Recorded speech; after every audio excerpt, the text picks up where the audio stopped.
Welcome to the Explainer. Have you ever written a program that just runs and then it's done? No questions, no results, nothing? Well, today we're going to fix that. We're going to teach our C programs how to actually have a conversation, turning them from these silent black boxes into truly interactive tools. So here's our game plan. First, we'll talk about why our programs even need a voice. Then we'll get into the nitty-gritty of the two key functions for speaking and listening in C. After that, we'll cover the one golden rule you absolutely cannot forget. And finally, we'll see how it all comes together in a real working program. All right, so why is this so crucial? Let's just start by imagining what a program is like without any way to communicate. I mean, think about it, right? A program that can't ask for any information or tell you what it's doing is basically a mystery. It just does its thing. But we have no idea what's going on inside. If you want to build anything useful, whether it's a simple calculator or a complicated game, you've got to be able to talk to it. And this really gets to the very heart of computing. Every single program, no matter how complex it seems, follows this basic flow. It takes in some information, that's the input, it does some thinking, that's the processing, and then it produces some kind of result, that's the output. It's this simple cycle that makes our code actually come alive. So let's start with the first part of that conversation, giving our program a voice. How do we get it to talk to us? Well, in C, there's a special function built right into the standard library just for this.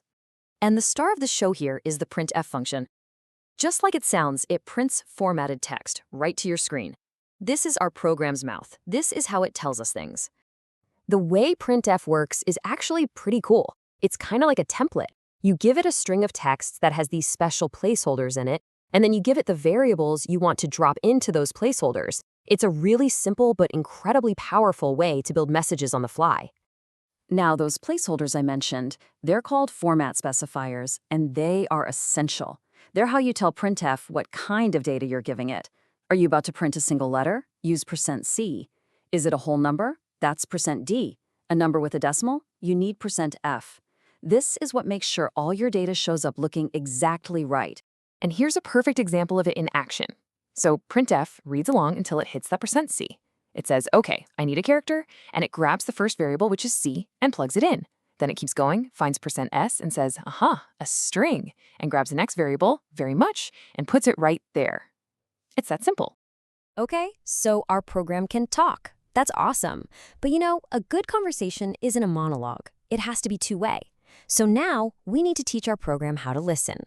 And to get input from the user, we use scanf. You can think of it as the complete opposite of printf. When your program gets to a scanf line, it just pauses. It waits for you, the user, to type something and hit the enter key. And whatever you typed, it grabs it and saves it in a variable for later. So let's make it super simple. Printf is the mouth and scanf is the ears. One sends information out, the other brings it in. And when you put them together, you've got a program that can actually have a conversation. All right, now for scanf. There is one golden rule. It's a tiny little detail, but I swear it trips up almost every single person when they're starting with C. Getting this right is absolutely critical. Seriously, if you forget this rule, your program just won't be able to get any input from the user correctly. It's one of the most common bugs you'll run into, but once you get it, you will never forget it. The whole secret is this little symbol, the ampersand.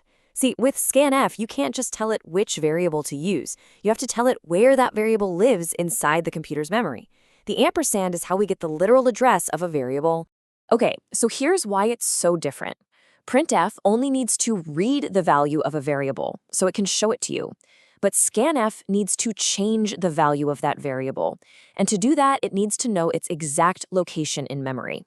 The ampersand is what gives scanf the directions to that memory address. And this is what it looks like in your code. See that and age? You're not just passing the variable age itself. You're passing the address of age. You are literally saying to scanf, hey, when the user types a number, please deliver it and store it right here at this specific location. All right, we've got all the pieces of the puzzle now. We know how to talk, we know how to listen. So let's put it all together and build a program that can actually have a simple conversation with us. And really, this is the basic pattern for pretty much any interactive program. First, you ask a question. You prompt the user for some input using printf. Then, you use scanf to pause and listen for their answer, always remembering that ampersand. And finally, you can use printf again to respond, maybe confirming that you've got their input correctly. So let's do a super quick recap of the most important things. Printf is for showing stuff, that's your output. Scanf is for getting stuff, that's your input. They both use those format specifiers to understand the type of data they're working with. And I'm going to say it one more time, never, ever, ever forget the ampersand when you're using scanf. So, there you have it. You now have the fundamental building blocks to create truly interactive programs in C. From this point, you can build calculators, simple games, data entry tools, all sorts of user-friendly applications. The only question left is, what are you going to build first? Thanks for watching The Explainer.